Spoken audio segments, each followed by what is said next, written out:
Process Automation. Today, I'm joined by Don Earl. Don heads up the group of engineers that developed a brand new coolant refill option. He's going to tell us all about it. Why did you guys choose to focus on this particular kind of system? That's a good question. We went into a lot of our customer shops and we looked at the methods that they were using to maintain their coolant tanks. And what we found was a wide variety of processes that they were using. Most of them were very time wasting. So what were they doing then? Well, they were mixing coolant sometimes at a station that was away from the machine, carrying buckets back to the machine full of coolant, adding the coolant to the tanks, making a mess, that kind of thing, then cleaning the mess up.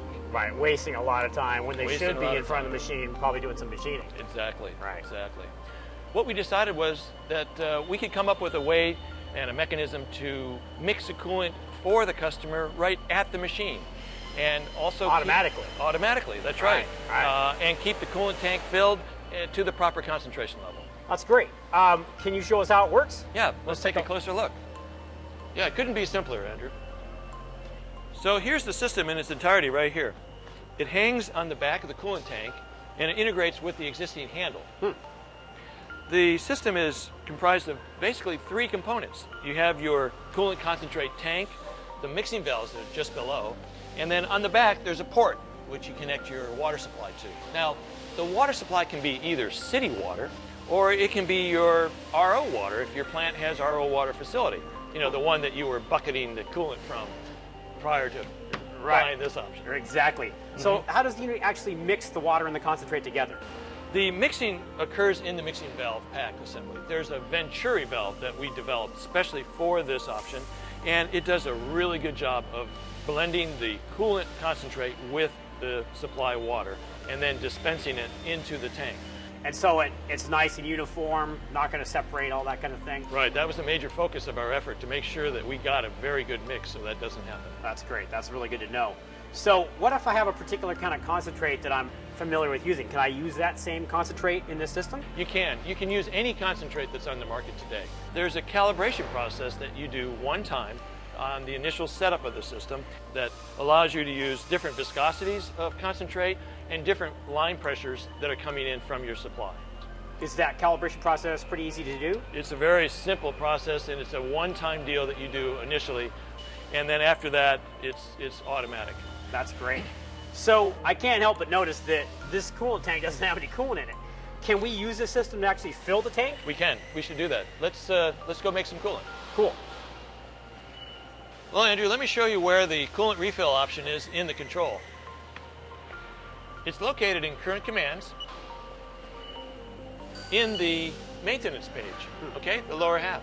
So probably the first question anyone's going to ask is, how do I set my concentration? Yeah. Here you can see we have it set to 5%. And to change that, it's a simple one button click. You can change that anywhere from 0 to 10%. That's great.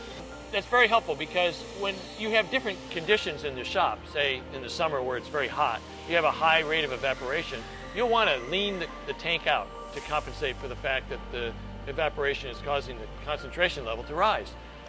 If you're cutting aluminum application and you have a lot of coolant carryout, you may want to raise that back up to your 5 or 6% or wherever it is that you're running the coolant normally. So you can just make those adjustments on the fly? Absolutely. You use your refractometer to watch your concentration change and to compensate for that, make changes here at the control. So you've shown me how the whole front panel works. Can we make some coolant? We can. So how do I do that? Well, it's very simple in this case. Since our tank is empty, what we're going to do is we're going to hit F3.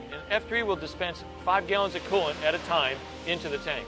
That's great. Let's check it out. Here we go. Yeah, we're making coolant. I hear it working. That's right. There it goes, filling the tank automatically. That's awesome. Yep, perfect. So I do have one concern. Is there any way that I can accidentally overfill the tank?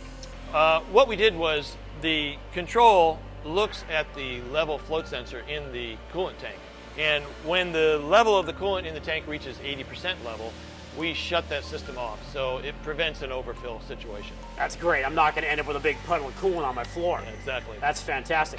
So really all I need to do is check my concentration periodically with my refractometer, make sure I've got my values fine-tuned at the control, and the system automatically does everything else on its own. That's right, Andrew. You know, it's a real productivity enhancement tool for the shop. It keeps the operator at the front of the machine making chips and making money instead of the back of the machine making a mess.